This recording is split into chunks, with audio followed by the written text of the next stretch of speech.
The morning over the Java Sea looks like a blank slate, a light mist over the water, the glassy surface of the horizon, and the silver arrow of a Boeing 737 in the sky. In the cabin, 146 people get comfortable, someone adjusts the headrest, someone catches a rare Wi-Fi before takeoff, someone just looks out the window, where a new week always begins with climbing.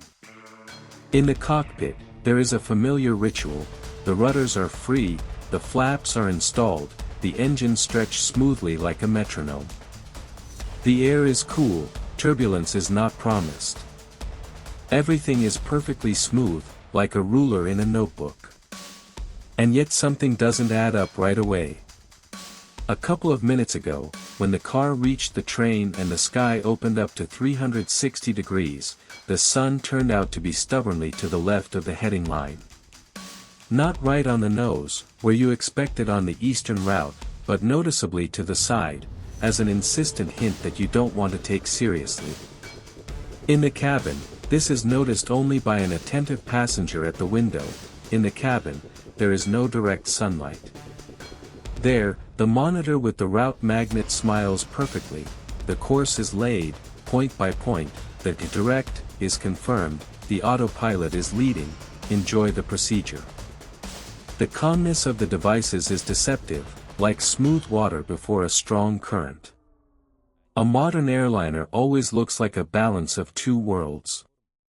One is the world of automation, digital maps, and inertial platforms, where everything is down to the third decimal place.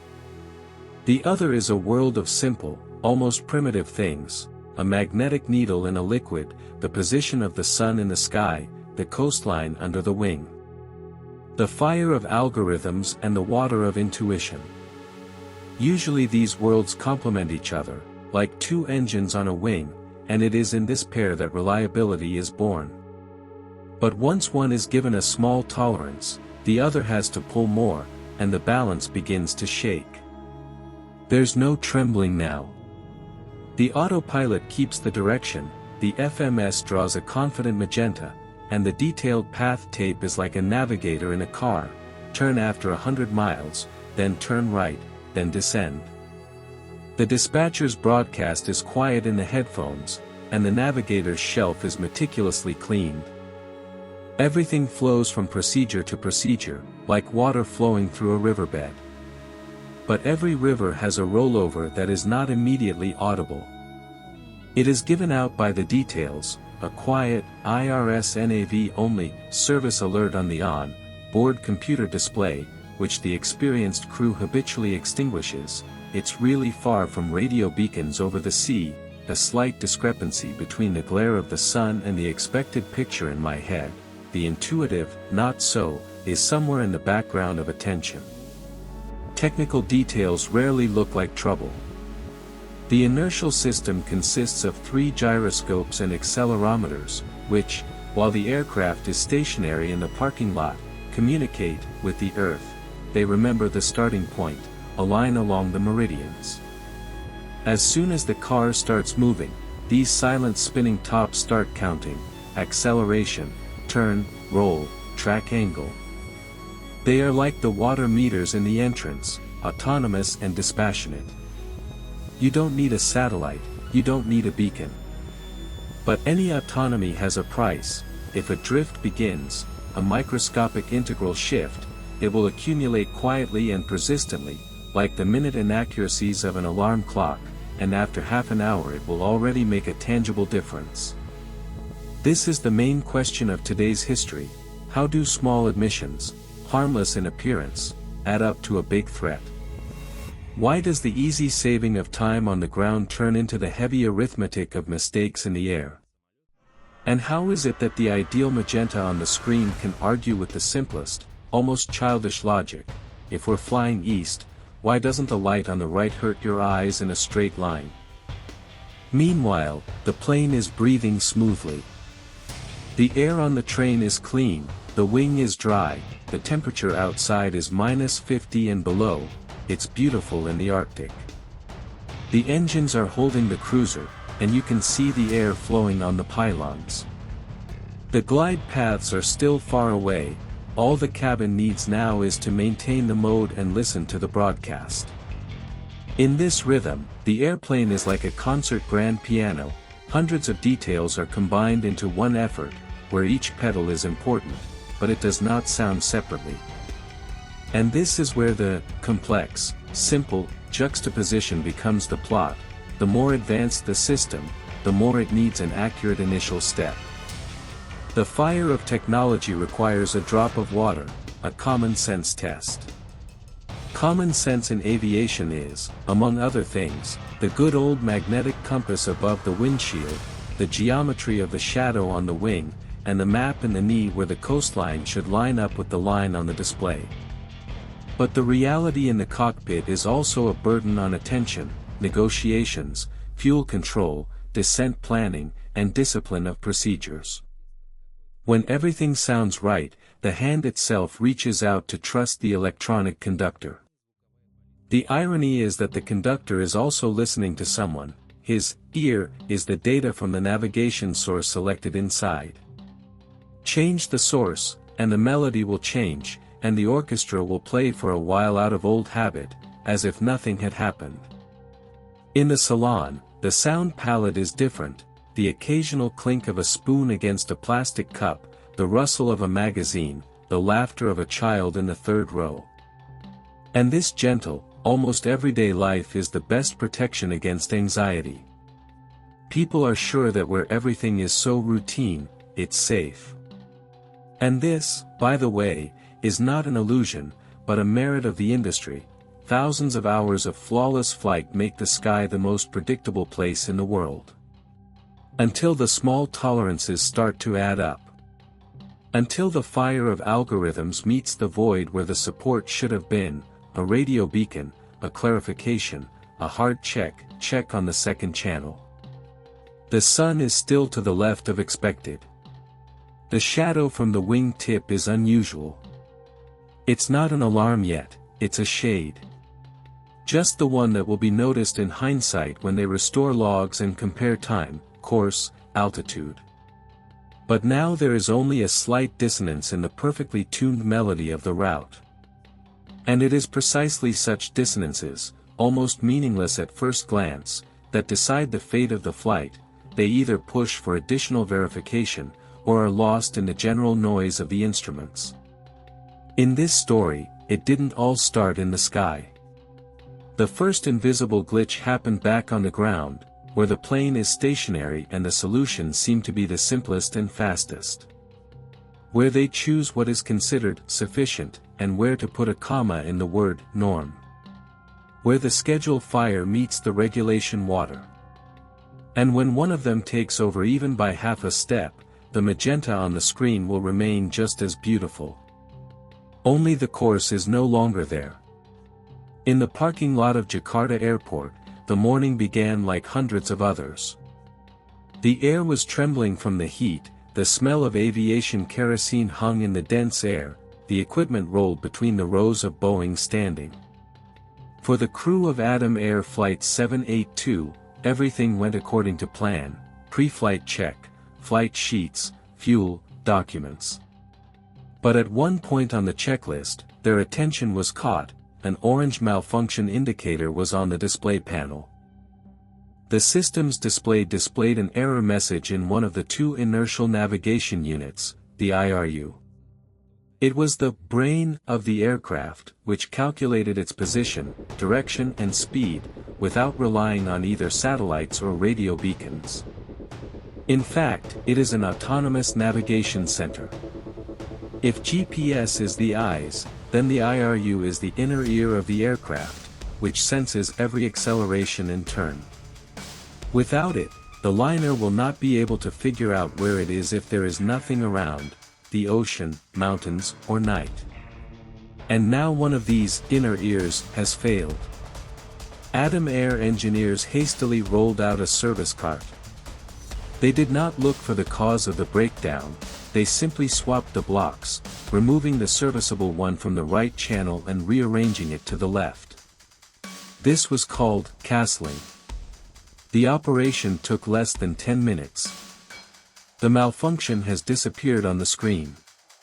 Technically, everything worked. On paper, it looked like a victory for technical savvy. In fact, it's like a quiet compromise. The plane was not new, almost 20 years in the sky, tens of thousands of flight hours. Over the past 2 months, engineers have recorded 18 complaints about the operation of the inertial system.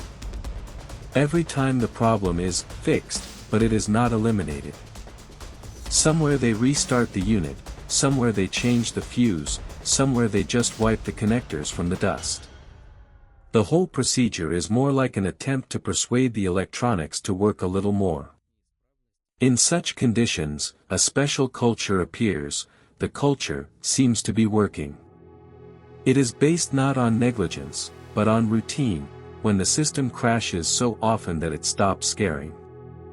When the crew sees a malfunction and doesn't perceive it as a threat, because the same thing happened yesterday, and everything worked out. When the pilot checks both units on the ground, he sees the normal numbers and decides, well, then everything is in order. The IRU is a stubborn device. It doesn't say, I'm wrong, it just thinks. His readings are an accumulated result, every turn, every acceleration, integrated in time. And if the starting point is slightly shifted, the error is not immediately noticeable, it accumulates. First tenths of a degree, then miles, then tens of miles. You can lose your way slowly but surely.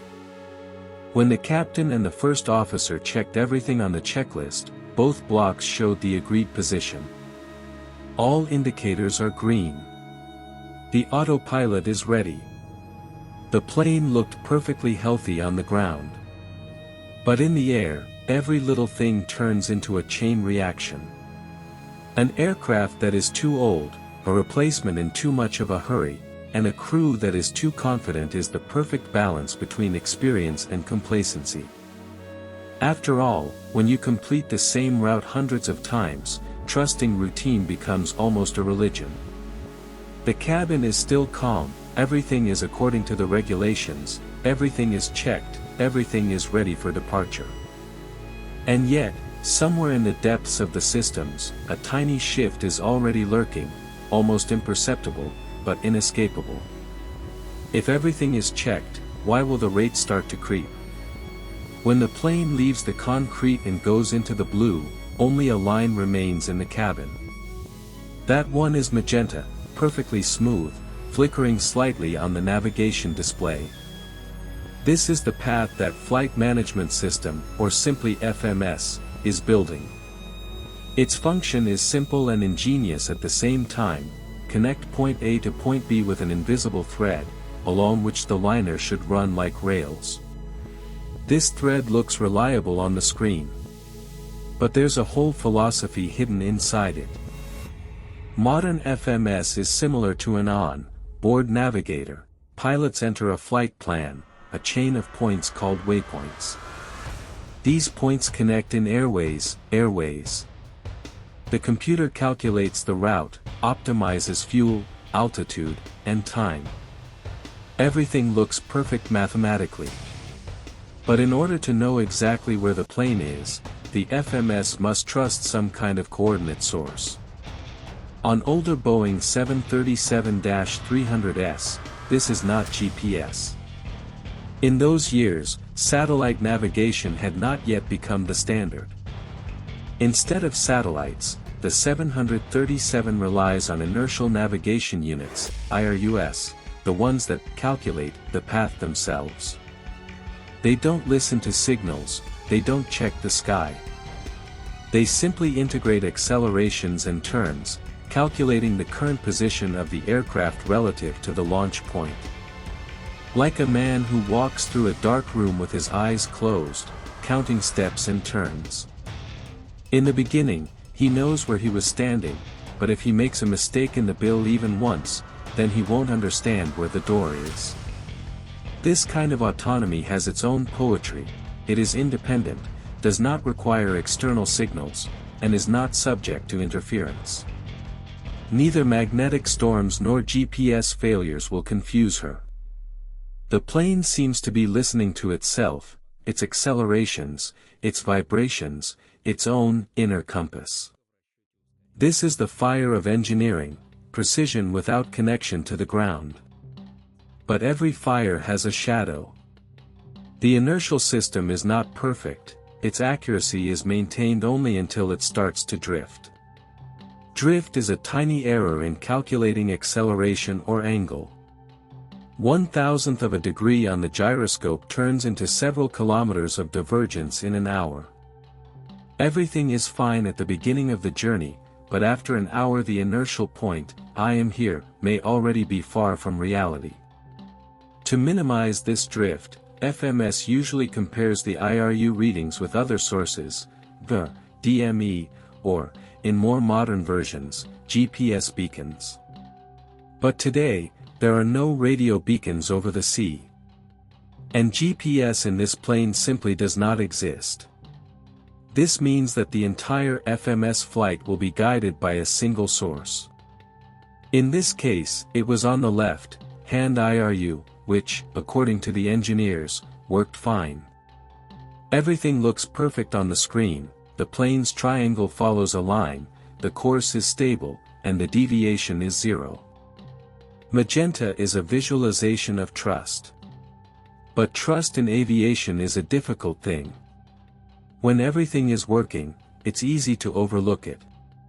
When the system lies, it does so convincingly. After all, FMS has no doubts, it believes the source without reservations. If the IRU says, "I'm on course," the FMS will show the same thing. Even if in reality the plane is already slowly turning aside. It's like looking at a mirror that's sure it reflects the truth, but it's hanging at an angle. And while everything is going smoothly, no one notices that the foundation of this ideal route is built on a single premise: the chosen data source is honest. But what if at some point he stops being honest? And now, a small change of source that no one will know about. Everything was perfect in the sky above the Java Sea. The plane reached the level, the autopilot held the cruiser, and the dispatcher gave permission, straight to Sipit. A short path is allowed, bypassing several intermediate points. This is standard practice: fewer maneuvers, less time, less fuel. The captain confirmed the course, and the first officer entered the new coordinates into the FMS. On the screen is a pure magenta, a straight line, an airplane in the center.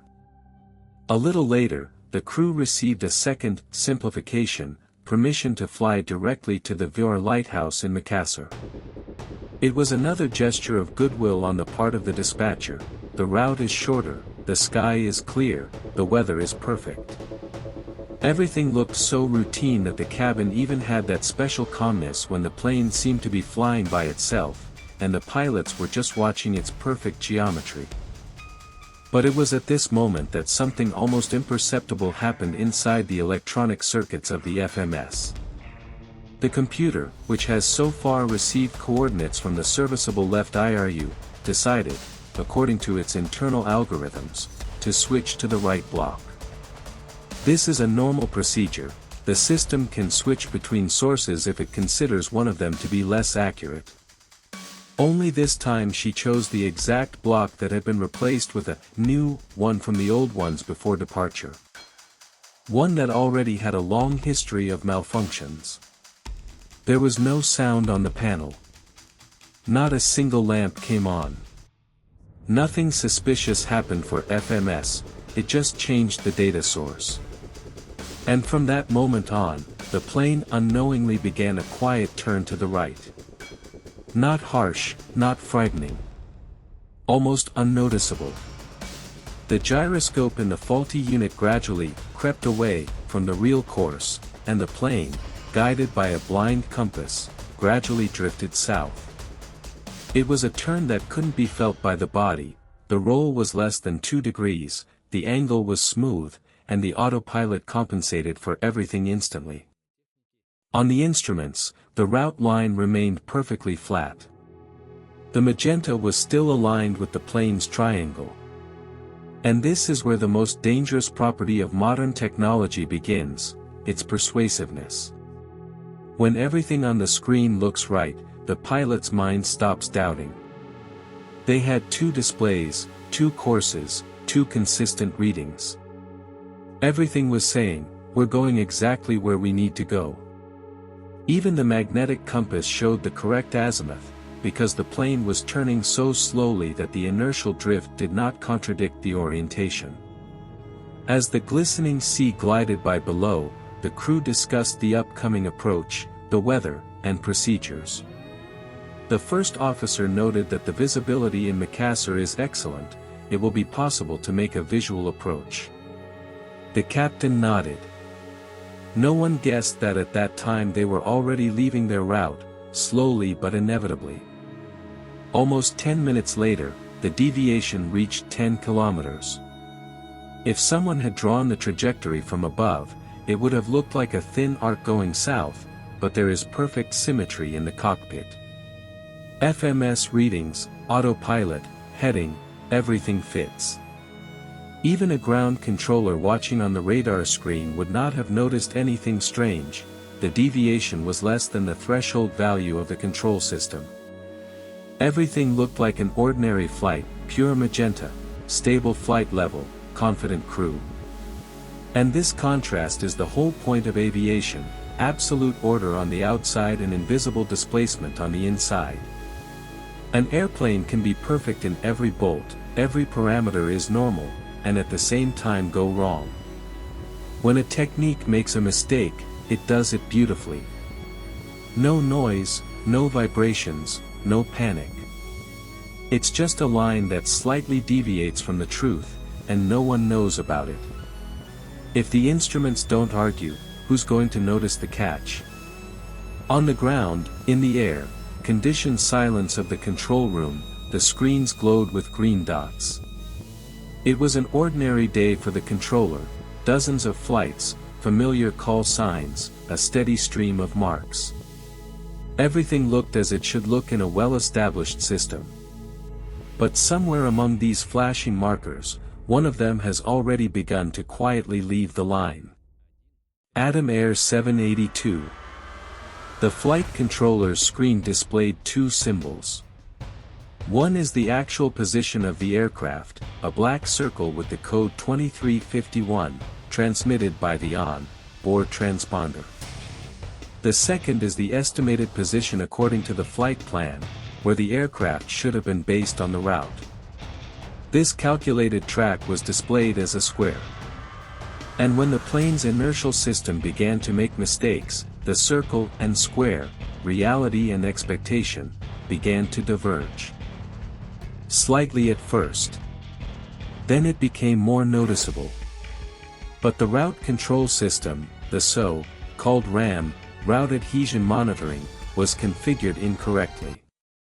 According to the regulations, she was supposed to give an alarm if the plane deviated from the course by more than 10 miles. But for some reason, the threshold was 20 miles in this area. Twice as much. The system waited for the deviation to become large, and the dispatcher, busy with other aircraft, did not notice the difference. After all, visually on the radar, the tags still looked nearby, no reason to worry. And then another complication appeared, a pulsating spot. The radar coverage over the Java Sea was not continuous, radar stations were picked up sector by sector, and the signal was sometimes lost. The surveillance circuit was blinking like a weak light bulb, now visible, now not. For the dispatcher, it looked like a short-term loss of communication, disappeared, appeared, nothing unusual. But behind these brief vanishes, there was a loss of precision. The radar once again mistook the square, calculated, mark for a real aircraft. They didn't differ in color in the system, only in shape, but on a screen full of symbols, it could slip away. So the illusion of control replaced the real control. Technically, everything was working, but in fact, no one could see where the Adam Air 782 was. The plane was 10 miles off the route, but technically remained on course. The system created to protect itself has become a mirror reflecting only its own mistakes. It's worth pausing here, not in the narrative, but in the meaning. Aviation has always been perceived as the pinnacle of technology, and it's true. But the paradox is that even the most advanced systems become useless if people don't know how to read them. Engineering provides a tool, and a person must understand its language. With one button, you can start aircraft diagnostics, and with the other, turn off the alarm. The difference is in the training. That is why standards in air traffic control are not just paper, but the second wing of aviation. When the dispatcher knows what a square means and what a circle means, when he knows how to distinguish a real mark from a calculated one, this is not a detail, this is the life of people above the sea. But that day, things were different for the Makassar dispatchers. They were trained to work with the system, but not to understand how it makes mistakes. When something looked wrong on the screen, they just took it for a glitch. When the marker disappeared, it was assumed that the plane had left the sector. And everything. RAM remained silent. The deviation grew. The square went straight, the circle went smoothly downwards, as if someone was slowly tilting the mirror until the reflection and the object stopped matching at all. By this time, the airliner had already left its air corridor and was flying to a place where no flight should have been. Neither the system nor the person noticed this. Someone will notice something is wrong, but not the one you expect. There was peace in the sky. The plane was confidently keeping level, the engine was singing a steady note, the autopilot was following a perfect magenta. There is a calm routine in the cabin. It was as if the pilots were watching a car that knows the way by itself. It looked like there could be no mistakes. It is at such moments that the human brain relaxes. When everything is under control, control is blunted. According to the regulations, the cabin was supposed to be focused only on control and communication. But there were 3 flight attendant trainees on board who were being checked. The captain, deciding to combine the useful with the pleasant, gave them an impromptu training. He invited them into the cockpit in turn to ask questions about safety and procedures. It looked innocent, like taking care of staff training, but in reality it distracted both pilots from the main thing, monitoring the flight. When the first trainee entered the booth, the atmosphere was almost relaxed. The captain, a confident man with 7,000 years of experience, joked, testing his knowledge, and the first officer conducted a radio exchange. Everything went according to the scenario of a normal, calm flight. But suddenly the girl noticed an oddity. She looked out the window to the left of the co-pilot's seat and was quietly surprised. The sun was not in front, but to the side. On this route, they flew from Jakarta to the east, and the sun had to be strictly on course, rising in front of them, flooding the cabin with orange light. But it shone stubbornly on the left side. If the sun is not ahead, then the plane is not heading east.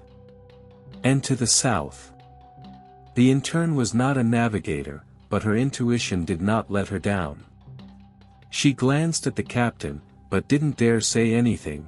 After all, who was she and who were they? 2 experienced pilots, instruments in front of their eyes, everything is fine.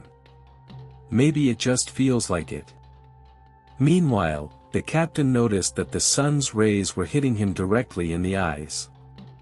I took a sheet of white paper and carefully attached it to the windshield so that it wouldn't blind me. And with that movement, he literally covered up the most obvious clue, the only real sign that something was wrong. The paper hid the light, and with it the truth. The captain returned to the quiz. The first officer was monitoring the instruments, everything was stable, all the indicators were green, and the course was according to plan. The magenta leads straight, the altitude holds, and the speed is perfect. Meanwhile, the plane continued to veer to the right, slowly but persistently. The irony of the moment was almost symbolic: clear water below, clear sky above, perfect technique, perfect order, but now there was an ordinary piece of paper between a person and the truth. No one noticed how the angle of the sun shifted a little more to the left. No one looked at the magnetic compass, where the needle was already pointing a different course from the planned one. All the attention was focused on the little things: checking the answers, polite remarks, calm routine. Meanwhile, the invisible arithmetic of deviation continued to work. Every minute the plane was moving further away from its route. Slowly, without sound, without any signs of alarm. And while the paper on the glass softened the sunlight, the system underneath it drew an increasingly beautiful, but less real magenta. The subtle arithmetic of deviation works every minute. It's been almost 40 minutes of the flight. Everything looked perfect.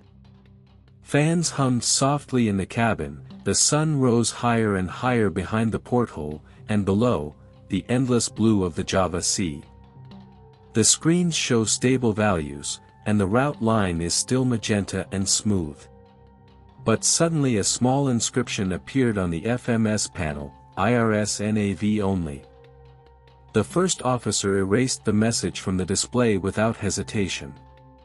It was a familiar situation: over the sea, the plane temporarily leaves the range of radio beacons, VOR and DME. Nothing unusual. IRS NAV only just meant that the FMS now receives data only from the inertial system. There is no alarm, because that's exactly what it was created for: to work autonomously when there is only water and sky around. But it was a trap. While the crew confidently trusted the readings, the inertial system shifted their virtual location more and more. The plane had long since left its route and was moving further south, moving away from Makassar and from the control zone. No one in the cockpit knew this. All the systems assured that the course was correct. On the navigation screen, the magenta is as smooth as a string. The parameters match, the compass does not argue. And under the wing is no longer the Java Sea, but pieces of land that should not be there. The car crossed several air routes filled with other flights, but the dispatchers did not see anything suspicious. The signal from the aircraft appeared and disappeared due to the blind spots of the radar. Meanwhile, the captain, confident that they were approaching Makassar, began a descent briefing. The crew discussed the approach to runway 31, checked the weather, everything was clear, visibility was perfect. It's time to get ready for boarding. According to their instruments, the point of approach was just over 100 miles away. The first officer requested permission to descend and received it. The plane smoothly began to descend from a cruising 33,000 feet. Passengers felt a slight change in thrust, the familiar feeling of starting the descent. The sky is still bright outside the windows, no clouds, everything is calm. It seemed like there was only a smooth completion of the 2-hour flight ahead. But soon the captain noticed an oddity. To the right, where there should be only the horizon and cloud layers, a dark silhouette appeared: mountains. They shouldn't have been there. The route over the sea did not pass over land. He squinted, trying to figure out if it was a trick of his vision, but the outlines became clearer and clearer. "What is it? What is it?" he asked the co-pilot. He checked the navigation display. Everything is in place. The route line coincides with the plane's position, and Makassar is about 100 miles away. So there can be no mountains. But there was a mountain. And it grew. The captain glanced at the VOR indicator, Makassar's radio beacon, which was supposed to show the direction to the airport. And then I noticed another oddity: the red NAV flag lit up on the screen, a signal that the beacon was out of range or faulty. It was confusing. If the plane is approaching the airport, the beacon should already be safely in the reception area. But he was gone. The two pilots exchanged glances. For the first time in the entire flight, they felt a little uneasy. The captain suggested that it might be a temporary radio signal failure. It happens. But then what about the mountains? Where are they from? They checked the map, but there were no hills on the route to Makassar. It all didn't fit into the picture. And here, for the first time, a sense of a split reality appeared in the cabin. The instruments said one thing, the eyes said another. The system promised safety, but intuition was quietly ringing with alarm. They still believed in FMS. After all, if the technique is not wrong, then there is a mistake in perception. That's how they were taught, that's how they used to think. But now, for the first time, there was a crack between what the screen showed and what the person saw. And if someone had pressed pause at that moment and shown the crew a real map, the pilots would have been speechless. The plane was more than 300 kilometers south of the course, over a completely different archipelago. And there are still calm voices in the cockpit, a checklist, an altitude check, and the speed is normal. Just outside the window, there are mountains where they shouldn't be. What if you suddenly realized that you had been walking in the wrong direction for 45 minutes? The subtle hum of the engines filled the cabin like white noise, creating the illusion of order. Everything was going according to plan, at least according to what the instruments showed. The crew has already begun the descent procedure, hoping to enter the visual approach course to Makassar. At that moment, everything looked perfect. The autopilot was keeping altitude, the inertial system was drawing a smooth trajectory, and the pilots finally felt the end of the shift approaching. But suddenly the autopilot clicked and shut down. The control lever shook. The inscription, A/P disengage, flashed on the panel. There is a sharp signal in the headphones, the same metallic ringing that pilots do not like to hear. The captain quickly took the helm, stabilizing the roll. The plane continued to fly, but now manually. In the first seconds, nothing foreshadowed serious trouble. Sometimes autopilots are reset due to a short-term malfunction or data conflict. Sometimes it's enough just to turn it on again. The captain tried. A click, and it goes off again. The second time. Third. Something was obviously wrong. The electronics did not understand where the plane was, and, having no reliable coordinates, refused to take control. Autopilot can't drive what it can't see. It was the first real symptom of disorientation, but the crew hadn't realized the scale yet. The captain steered the plane manually, trying to keep the course on the FMS display, which still showed a perfect gradient line. But the feeling of anxiety grew. The horizon was moving away, to the left, the sun was now shining almost from the side, and the cloud lines were not going as they should have. "Something's wrong," the first officer muttered. "Look at the compass." The captain looked up at the old magnetic compass above the glass, the one that almost no one normally looks at. In aviation, it is considered the last, backup tool that is trusted only when everything else is silent. And now he's revealed the truth. 230 degrees. The plane was not heading east, as it should have been, but southwest, almost in the opposite direction. The captain froze. Everything they had seen in the last 45 minutes was a lie, a calm, convincing, mathematically accurate lie. It was like a cold shower, the instant realization that reality didn't match any device. "We turned back," the first officer said slowly. And then they realized that they had not just lost their course, they had lost their footing in reality. Communication with the dispatchers, which had been going steadily before, was suddenly interrupted. The radio was filled with silence, only occasional noises and static bursts. The captain tried to call Makassar Control. Makassar Control, Adam 782, do you copy? Silence. No answers, no signal. They went beyond the radio horizon. No communication, no GPS, no radio beacons, no autopilot. Now an airplane was flying over the sea, which no one could see on the screens or hear on the radio. For the dispatchers, he just disappeared. Without illumination of the radar, without transponder response, without confirmation of coordinates. Only a mark fading in the data, and a void. The air in the cabin became thicker. Every sound, the click of a switch, the inhale through the mask, the faint tremor of the steering wheel, seemed louder than usual. The first officer looked at the display again, the same numbers, the same course, as if the system kept saying, "You're on your way, don't worry." But now they already knew that this voice could not be trusted. The pilots began to frantically search for at least some landmarks. Below them are water, sparse strips of land, islands that cannot be identified without maps. All visual signs have disappeared, except for the horizon line and the glare of the sun.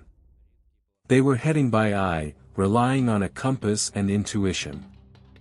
The first officer took the microphone. "Anybody on this frequency, Adam Air 782, we are lost, request position check." There was a pause on the frequency. Then the barely audible voice of another crew. Someone heard them.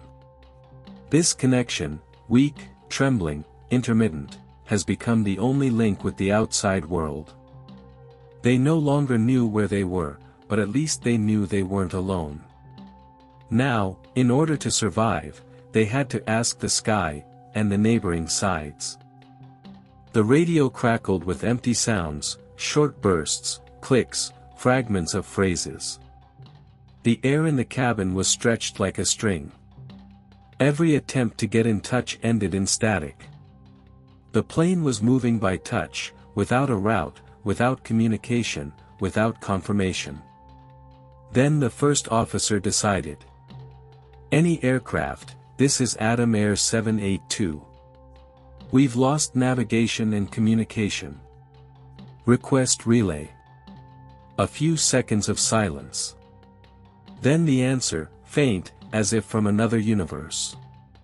"Adam Air 782, this is Republic Express, we copy you faintly." Finally, a live voice. Another car heard them, somewhere on the far side of the radio horizon. The signal was so weak that the words blended into rustles, but it was no longer silence. The pilots began transmitting their data, altitude, course, approximate location, everything they could. Republic Express promised to send a message to the supervisors if it gets in touch. Now radio has become a survival relay. One plane passes to another, that passes to the third, then to the fourth. An invisible chain stretched between them, along which every piece of information lost some of its meaning, like in the game, Broken Phone. No one knew how much of this would reach the dispatchers. But along with hope, the illusion of salvation appeared on the air. The Republic Express crew said they could see them on the TCAS system, which showed adjacent sides and distances to them. According to their data, Adam Air 782 was only 29 miles from Makassar. For a second, the air in the cabin seemed to clear. It could mean that things weren't so bad, that they were really close to the goal. The captain believed it, and his heart thawed. He even imagined how he was about to see the shore. But the joy didn't last long. When they started comparing the picture outside the window with the map, nothing came together. No coastline, no islands. In the place where the hills of Sulawesi should have been, there was only a continuous strip of green ocean and islands with completely different outlines. "It can't be Makassar," the first officer said. The captain frowned, trying to keep control of the situation, but cognitive overload was already engulfing them both. Each of the tools showed its own, each piece of data contradicted the other. The pilot's brain, accustomed to logic, suddenly found itself in a world where logic no longer exists. They checked the map, the compass, the direction of the clouds, tried to catch the familiar contours of the islands, but everything fell apart. Every glance out the window added questions. The plane was flying, but the crew seemed to be standing still, surrounded by an emptiness of data. And all the while, the fuel was melting. The consumption indicators showed that the stock was shrinking faster than we would like. The rest is enough for an hour, at most 1.5. And then, for the first time, a word flashed through the captain's mind that no pilot wants to say out loud: firing. Dozens of tons of metal, hundreds of kilometers to the shore, zero confidence in the situation, everything was adding up to bad arithmetic. If they don't find land, they'll have to land the plane right at sea. And this is not a maneuver, it is a last resort measure that almost never leads to a good outcome. But the captain banished the thought. He had no right to give up. It was necessary to understand what was going on. Why did the system go crazy? Is this one failure, or are all they are observing parts of the same chain that started back in Jakarta, with the same faulty unit? They didn't know where they were. We didn't know how much more fuel we would have. They didn't know if anyone would hear their signals. But there was only one thing they could do right now: try to figure out if it was a single failure or if the whole system was collapsing. As the radio waves went out in a crackle, and the horizon crept lower and lower, that rare silence hung in the cabin, which happens only before a real realization. But first, we need to understand whether the failures are one or a chain of one root. The cabin became cramped not because of the space, but because of the tension. The air seemed to thicken around every movement, every glance at the panel. The plane continued to fly, but now everything was happening not according to the rules, but in survival mode. The captain opened the QRH, Quick Reference Handbook, the very red folder where the exact steps are prescribed in case of any emergency. His fingers moved quickly, but his eyes could no longer keep up with the information. Every item required checking, every switch required attention. And attention, in turn, was split between manual piloting, maps, radio, and trying to figure out exactly what was breaking down right now. NAV invalid, flashed on the panel again. Navigation does not trust its data. The captain, remembering the instructions, found the section on the failure of inertial systems. It said, if the IRU loses accuracy, you can manually enter the current course, according to the magnetic compass readings, directly into the FMS to synchronize the data. He looked at the compass, 230 degrees. He hesitated for a moment, which was too absurd, since the instruments assured him that they were heading east. But I still entered the number into the system. Something changed on the screen, the course was adjusted, but the map still looked implausible, the route line and the aircraft symbol did not match. It's not helping, the first officer said, looking at the display. It's still a discrepancy. QRH required the following step: if the input via FMS did not work, you need to switch the navigation source manually from a faulty unit to a serviceable one. The captain raised his hand to the panel above his head, where the IRS source selector was located, and turned the switch to IRU1. There was silence for a moment. Then the instruments trembled. The first officer's screen went blank. Blackness. The lines disappeared, the course and speed disappeared. He was stunned. For a second, there was only a backup mini indicator, a tiny mechanical scale showing the angle and height. After a few seconds, the display flashed back to life. But the joy didn't last long. Now his screen showed a completely different picture than the captain's. The courses diverged, the altitude danced by hundreds of feet, the wind direction showed 0. "What the first officer breathed softly. The plane seemed to crumble before our eyes. Electronics stopped speaking the same language. 2 screens, 2 worlds, none of them coincides with reality. The captain held the controls manually. The car was hard to obey, it's still stable, but the nerves are stretched like a cable. Any movement of the steering wheel is no longer a routine, but a long, suffering effort. A checklist sounds in my head, but the letters are already turning into a stream. Step 1, identify fault. Step 2, verify power supply, everything is mixed with the noise of the engines. And at some point it becomes clear, no checklist is designed for a situation where everything breaks at the same time. It was necessary to decide whether to trust the instruments or intuition. The captain chooses the latter. His experience suggests that if technology goes crazy, a person should become its replacement. He looks out the window. There must be land out there somewhere. Island. Stripe. At least that's something. The fuel is almost running out.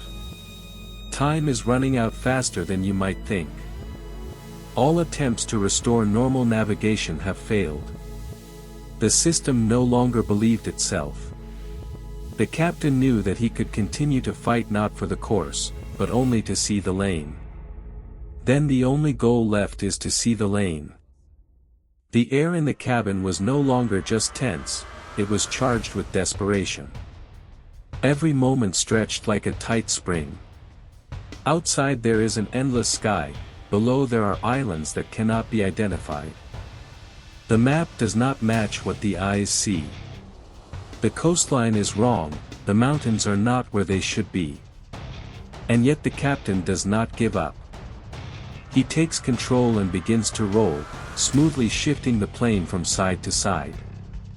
This is the only way to explore the earth beneath you, to see at least some trace of civilization. Hills, tree shadows, and thickets flash by under the wing. In some places, there are strips of road that look like take-offs at altitude. But none of them are the same. Not a single concrete line.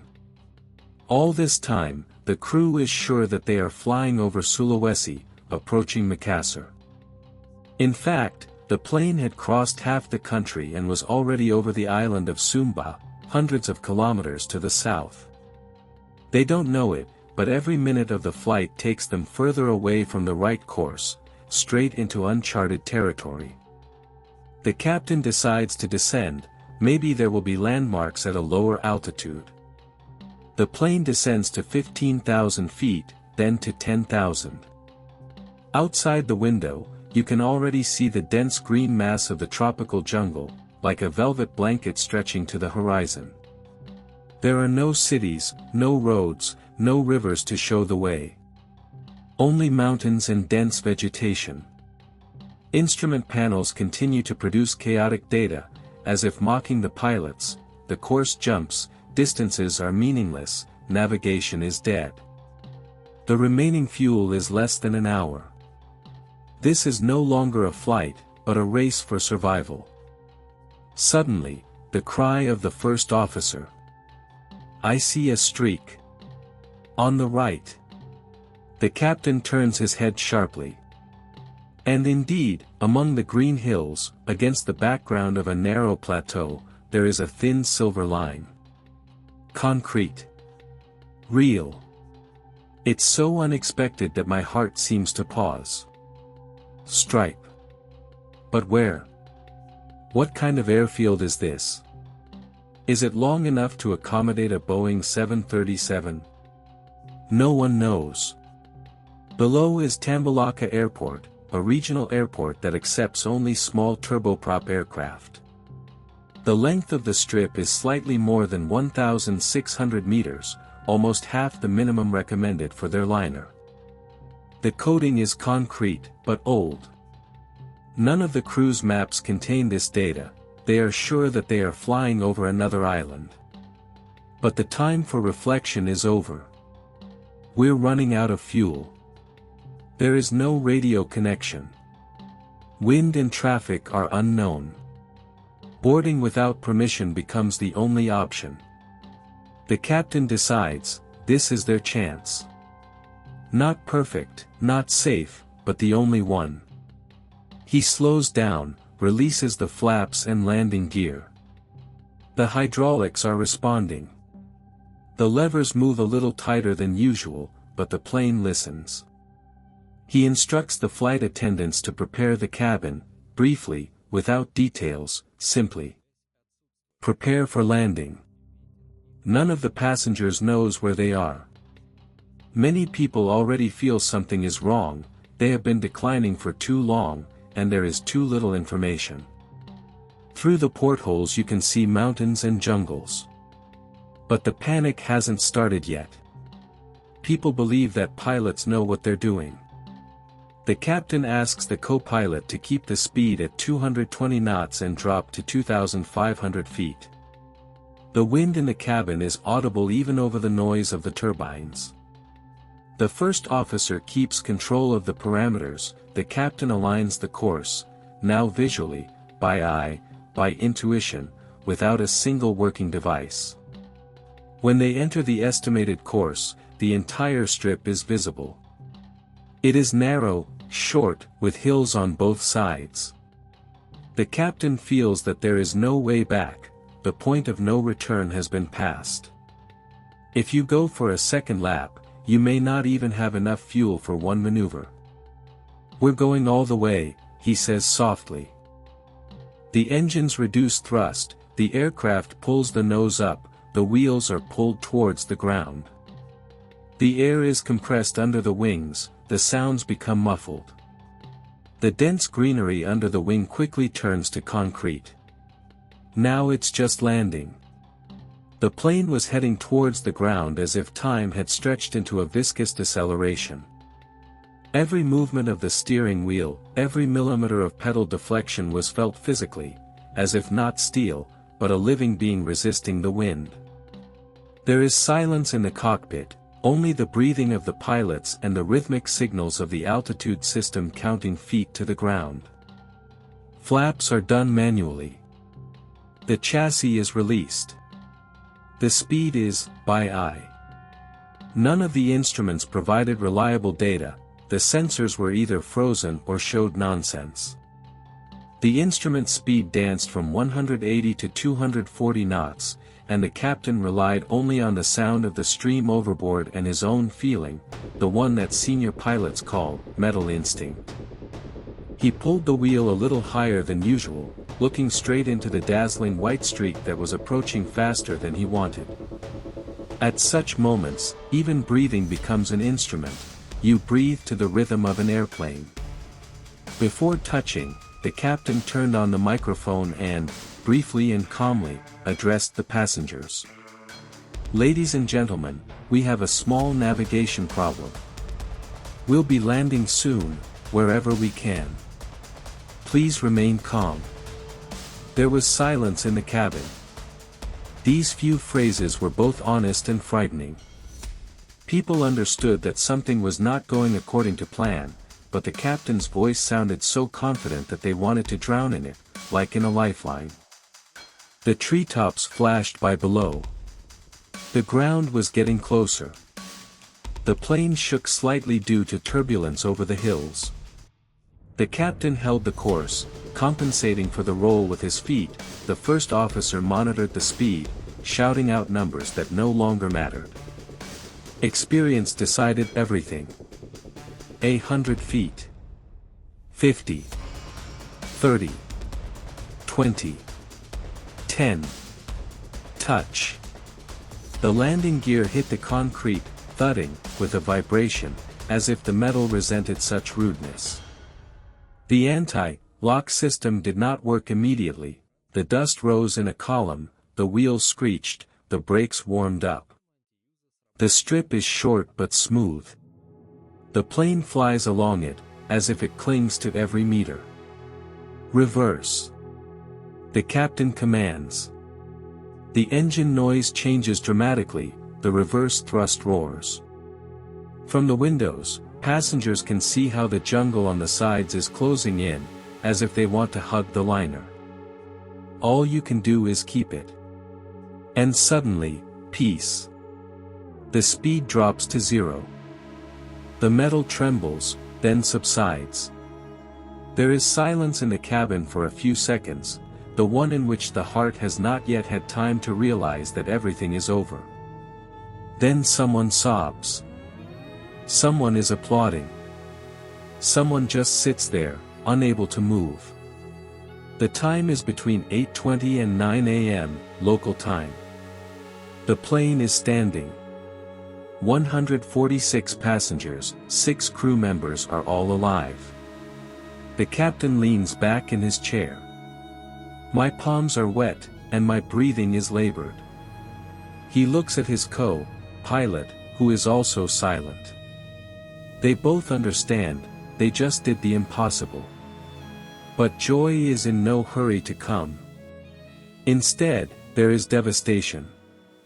The plane, which was supposed to fly strictly along the route, went hundreds of kilometers wrong. The system, created to be more accurate than a human, deceived him. And all that kept them alive was skill and a bit of luck. The Boeing stands awkwardly on the concrete runway, as if it is surprised where it is. Outside the windows there is the sun, green hills and people on the platform running towards them. The finale? No. This is not the end, but the beginning of the investigation. After all, the main thing now is not that the plane landed. The main thing is to understand why this happened. When the roar of the engines died down and silence settled on the lane, none of the passengers had any idea how close they had come to disaster. The plane stopped safely, but everything that happened in the air was not a chain of accidents, but the anatomy of a systemic risk, a disease that develops imperceptibly and affects everything at once: equipment, people, and organization. The investigation, which began shortly after the landing, was a cold shower for Indonesia. The Safety Commission recreated the flight based on the data from the recorders, and what they saw resembled not one mistake, but a layering of many small compromises, where each one was justified by the previous one. The first thing that caught my eye was Adam Air's technical culture. Instead of fixing the root of the problem, engineers have been practicing a block replacement policy for months. If the system complained, they removed the module, moved it from the other side, reset the errors, and signed the act. On paper, the plane is fine, but in reality it just got the same problem in a different package. So, the faulty IRU, which was in the right block, simply moved to the left, and the old one was written off as temporarily working. No one has figured out why it crashes. This approach was not unique, a symptom of airlines growing too fast. Adam Air expanded rapidly, new routes, new crews, and a busy schedule. Time pressure was becoming an unofficial regulation. The pilots complained that they were flying planes with faulty instruments, but the management made it clear, if you can take off, then you can fly. Security has become an expense item that can always be optimized. Next is the FMS issue. Why did the system suddenly flip over to a faulty IRU in the air? On older 737s, such switches are possible automatically when the computer evaluates one source as less reliable. Perhaps vibration, temperature drift of the gyroscope, or a data glitch caused the FMS to decide that the second block is more accurate. The pilots did not notice anything on the screen, the transition took place silently, without warning. This is the main danger of hidden drift. When the data goes in the wrong direction, but everything looks correct. The gyroscopes do not show an alarm, the course is stable, and the autopilot is satisfied. And only after dozens of miles it becomes clear, the plane has been heading away for a long time. Such a drift is a silent threat to modern aviation. He doesn't break the plane, he breaks the perception of reality. The human factor has also manifested itself, and not as a weak link, but as a mirror of the system. CRM, Crew Resource Management, was supposed to help them allocate tasks and notice the deviation in time. But his principles didn't work. Why? Because the pilots were overloaded and distracted. The quiz for interns was an innocent detail that was worth the concentration. The appearance of an outsider in the cockpit while flying over the sea is not just a violation, but an example of how a culture of self-confidence can replace discipline. When the failures started, the crew relied not on procedure, but on experience, and this played a double role.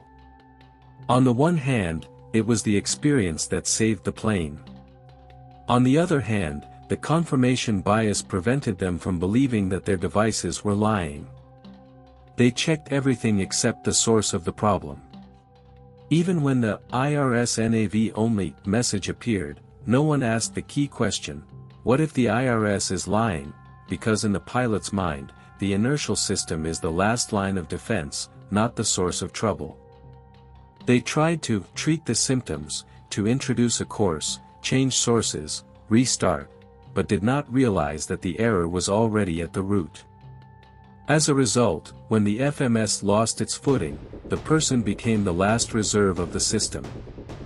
And it worked, but only by a miracle. From the outside, their flight looked like an example of heroism. Inside, it was like an X-ray of an airline, where every crack in the culture, every flaw, and every compromise formed a chain of events that ended on a short runway. This is exactly the lesson of the Atom Air 782. No catastrophe begins with a loud explosion, it begins with silence. With a small assumption in the report, with an hour saved on verification, with the phrase, "We'll figure it out later." The plane landed. People survived. But every bolt of that flight was now a reminder of how thin the line between routine and chaos was. This is not an isolated failure, it is a symptom of the company. When the commission completed its investigation, the conclusions were not just alarming, they were prophetic.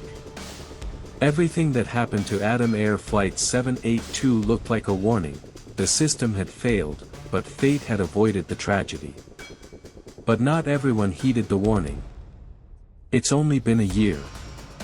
And in January 2007, history repeated itself, only this time without a happy ending. The Atom Air 574 plane, the same Boeing 737, which was operating a domestic flight, disappeared from radar over the Makassar Strait. Its remains were found at the bottom of the sea. All 102 people on board were killed. When the experts compared the data, they were amazed. The scenarios of the two flights coincided in every detail. The same malfunction in the inertial system, the same loss of orientation, the same belief in false instrument readings. Only this time, without a second chance. Flight 782 was a rehearsal for the disaster, a signal that was ignored. This sequence of events has forced Indonesia to rethink its approach to aviation security. Atom Air, once an ambitious private company, has transformed from a symbol of affordable flights into a symbol of systemic negligence. Inspections revealed massive violations, fictitious repairs, violations of pilots' rest standards, fake entries in technical journals. In 2008, the government made a decision. Atom Air's license was revoked, and the airline was closed. Her planes were arrested, her assets were frozen, and her management was accused of financial fraud. Thus ended an era that began with promises and ended with distrust. But the consequences went far beyond just one airline. After the collapse of Atom Air, the authorities tightened carrier certification, introduced mandatory checks of inertial systems and pilot retraining programs. The whole industry seemed to wake up, realizing that even in the era of automation, technology is not a substitute for culture. Security turned out to be not a document, but a daily practice in which there are no small things. Every bolt, every signature, every line in the magazine is not bureaucracy, but life. And if at least one element of this chain starts messing up, the rest will not save. The Adam Air 782 case was a reminder that miracles happen in aviation, but they shouldn't be part of the system. And that morning, 146 people just wanted to fly. When it was over, there was a hot tropical silence over Tambalak. The plane cooled down, the engines were silent, and through the windows, passengers saw only the greenery of the hills and the excited local airfield workers who ran to the liner. No one understood exactly how they managed to escape, and no one knew then that this landing would become one of the most symbolic warnings in the history of Indonesian aviation. Then, as the experts sorted out the events by the minute and checked the recordings, one episode kept coming back to their minds, almost random, but extremely accurate. The sun is on the left. This image became a metaphor for the entire flight, and the entire system. A simple, obvious sign that was noticed not by an engineer, not by a dispatcher, not by a pilot, but by an intern who entered the cockpit for the first time. She saw that the sun was not where it should be. But this little signal turned out to be too insignificant to be heard. And this is the essence of the whole investigation. Plane crashes rarely come from a single decision. They grow out of a chain of tiny, then we'll check, then we'll replace, then we'll figure it out. These, then, add up to a drift that no one notices until it's too late. And only in hindsight does the whole line look obvious. We can see tragedies in retrospect, on graphs, diagrams. But the real challenge of aviation is to learn to see them in the present tense while you can still turn around. This is the difference between statistics and security. Adam Air 782 showed that even in a world where every procedure is prescribed to the millimeter, the main threat lies not in technology, but in small human concessions. It's okay, we've already flown like this, the system will cope. These phrases sound casual, but they are the ones that break the most reliable mechanisms. And yet, aviation learns from each such incident. With every mistake, new standards, new training, and new control methods are born. After the 782nd flight, the maintenance protocols for inertial systems, the requirements for pilot training, and the flight access system changed. Today, any passenger who buys a ticket hardly thinks that his safety is the result of other people's mistakes, turned into lessons. Reliability in the sky is not a miracle. It is a constant memory that every little thing has a price. And the sooner it is noticed, the cheaper it is. The sun is still rising in the east. Only now, before believing the device, someone will definitely check where it really is. Soft fading of the music. A few seconds of silence. There is a warm light on the screen, going over the horizon. Watch the next investigation.